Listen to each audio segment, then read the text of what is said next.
মাঝ আকাশ থেকে খসে পড়ল বায়ুসেনার বিমান। মাটিতে খসে পড়তেই দাউ দাউ করে জ্বলল আগুন।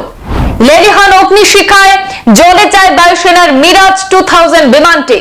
বায়ুসেনার বিমান দুর্ঘটনায় আহত ভারতীয় বায়ুসেনার 2 জওয়ান। মহড়ার সময় মধ্যপ্রদেশের একটি গ্রামে ক্ষেতের উপরে ভেঙে পড়ল বায়ুসেনার মিরাজ 2000 বিমান। মহড়ার সময় মধ্যপ্রদেশের শিবপুরীতে ভেঙে পড়ে বায়ুসেনার যুদ্ধ বিমান। জানা গিয়েছে যে বিমানটি ভেঙে পড়েছে সেটি 2 আসনের মিরাজ 2000। মাটিতে খসে পড়তেই তাতে আগুন ধরে যায়। চাঞ্চল্য ছড়ায় এলাকা জুড়ে। ঘটনা মধ্যপ্রদেশের শিবপুরি এলাকায় ঘটে।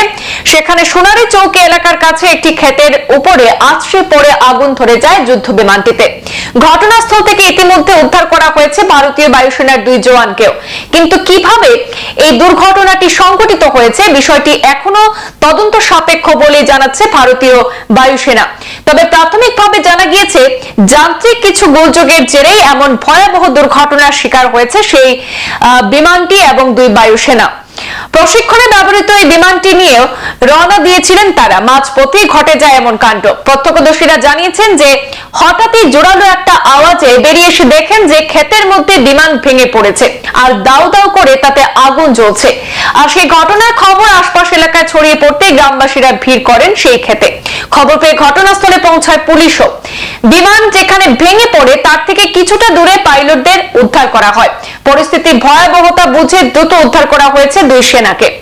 উল্লেখ্য, প্রশিক্ষণ ছাড়াও বায়ুসেনার নানা গুরুত্বপূর্ণ কাজে এই বায়ুসেনার মিরাজ 2000 বিমানটি আগেও ব্যবহার হয়েছে বলে জানাচ্ছে ওয়াকিবহল মহল। সিঙ্গেল ইঞ্জিন সহ ফরাসি প্রযুক্তিতে তৈরি করা হয়েছে এই যুদ্ধ বিমানটি। প্রসঙ্গত, মধ্যপ্রদেশের গুনা এলাকায় যান্ত্রিক ত্রুটির কারণে ভেঙে পড়ে প্রশিক্ষণরত সেই বিমান। গুরুতরভাবে জখম হয়েছেন পাইলট। মধ্যপ্রদেশের একটি বিমান প্রশিক্ষণ কেন্দ্রের বিমান ছিল এটি। প্রশিক্ষণের কাজে ব্যবহার হওয়া আকারেও বেশ ছোট, তাই গন্তব্য ছিল 500 কিলোমিটার দূরের ধনা শহরে। কিন্তু 250 কিলোমিটার যাওয়ার আগে আকাশ থেকে খসে পড়ে সেই বিমানটি।